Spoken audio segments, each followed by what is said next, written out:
Jodie here from I Love Monday and the 7 Effect.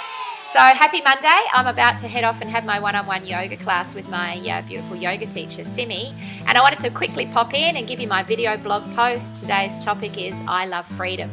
Now, you all know that financial freedom is my holy grail goal here. And I wanted to share with you the 7 steps that I'm taking and that you can take too to get you closer to that if that's your goal. So last week I talked a little bit about the breakfast. My topic was I love networks, but I loathe networking. And I talked about the Wake Up to Financial Freedom breakfast that we're hosting at the 7 Effect in a couple of weeks. And what we're doing is bringing the people that we hang out with that are in our personal network that are financially free in many ways out to our community of customers and clients in the 7 Effect. And it's going to be an amazing breakfast morning. So if you're around in town and you want to come and check it out, then absolutely we'd love to see you there. But for those that do attend, this is what often happens, is you come along to an event like this and you leave on what we would call a conference high. You know that, woohoo, I've got the ideas and I'm going to change the world. And you walk out the door and you think this is going to be fantastic. And then you get back to your desk or your work environment, wherever that may be, and then you just get busy. And then you just start to get back to the daily grind and it all just floats away. So what we're doing is we're trying to break that habit, and we're going to be developing a 7 steps towards financial freedom video program. So everyone that attends our breakfast is actually going to get the next 7 days, 1 step at a time, broken down on exactly how to apply that step, like a coaching session from me right there with them. And if you're not in Adelaide or you're not planning to come to the breakfast, never fear, you can still get a hold of the program, and we're just going to be selling it after the breakfast for $7. So it's going to be like $1 a day to get you started on this path. So if you're interested, watch this space. But you don't have to wait, because you're an I Love Monday blog follower and listener. So I'm going to give you the steps right now for free. So step number 1 is take a reality check, and this is about getting really honest with where you are. We have a cool tool that we use to do that called a money tracker, but you can do that just with a calculator. What comes in, what goes out every single month, what are your assets, what are your liabilities, what are your expenses, what are your revenue generators, and then you do the numbers and work out where are you now.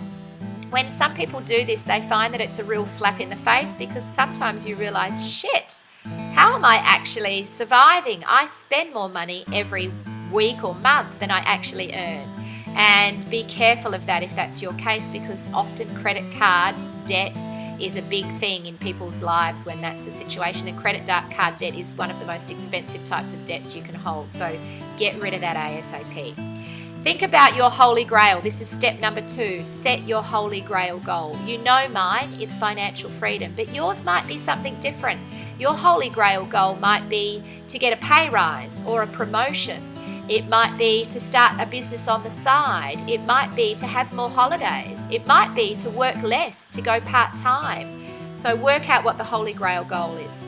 Then, I'm looking down at my notes here if you're wondering what I'm looking at. Know your numbers. And what I mean by this is, how much do you need by when? And I was working with a client on Friday and we had a really awesome coaching session, and her holy grail goal is to quit her job by May. So 12-month goal, quit her job by May 2017, and to find a way to earn the same kind of income by working part-time for herself, so building her own business. So she's got into a business opportunity, and she's also got some skills that she can start developing and offering out to the marketplace. And so what we did was we said, right, 55 grand, that's what you want to be earning by May 2017. That's around 4.5 grand a month. And then when we knew those numbers, we started to come up with all these different ways and strategies that she could do to generate that kind of money. And it's actually easier than we think. You know, some of the ideas she got, she was like, this is totally doable. We can absolutely make this happen. She left really excited.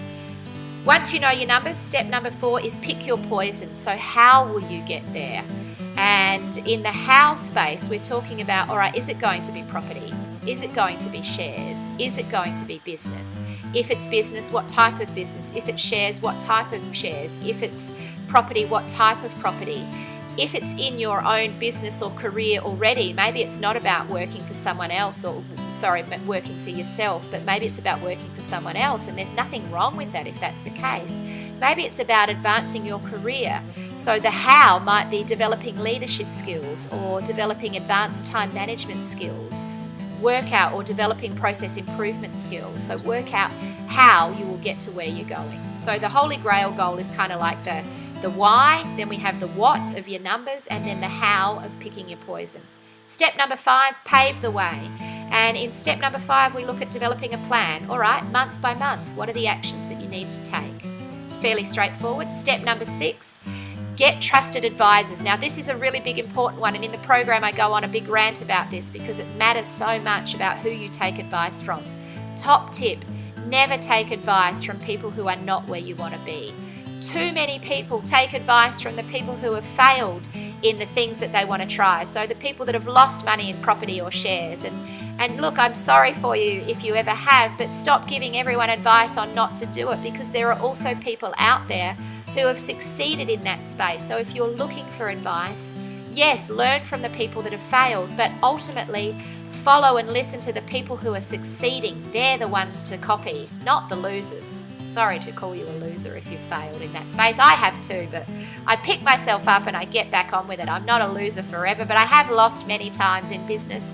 Not so much in property, I've been pretty lucky there, but certainly in business I've lost out. So I don't mean to offend if I have. And then the final step is step number 7, establish accountability. This is my accountability. Every Monday I post a blog, I check in with you, and at the end of every month I'll continue to share my numbers of exactly what's working and what's not. But how will you establish accountability? Will you have a weekly meeting with your team? A monthly family meeting where you'll talk about family expenses. Maybe there'll be a chart that will live on your fridge. Whatever it is, work out a way to establish accountability.